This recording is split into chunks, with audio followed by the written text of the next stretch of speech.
సిద్దిపేట నుండి మరో ఉద్యమానికి వినూత్న కార్యక్రమానికి రైతులు శ్రీకారం చుట్టారు. గత ఎన్నికల్లో రైతులకు ఇచ్చిన హామీలు అమలు చేయాలని పోస్ట్ కార్డు ఉద్యమం చేపట్టారు.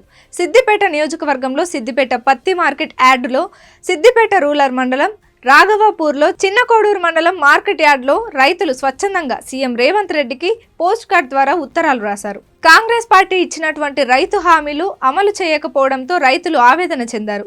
పోస్ట్ కార్డ్ ద్వారా తమ ఆవేదనను సీఎం రేవంత్ కి పంపారు. రైతులకు ఇచ్చిన హామీలు: వరి ధాన్యానికి ఇస్తానన్న బోనస్ 500, రైతు భరోసా 10,000కి బదులు 15,000 రూపాయలు, రైతు కూలీలకు ఇస్తానన్న 12,000 రూపాయలు, రైతు రుణమాఫీ 2 లక్షల రూపాయలు, రైతు బీమా, వర్షాలు రాక ఎండిపోయిన పంటలకు నష్టపరిహారంగా 25,000 రూపాయలు.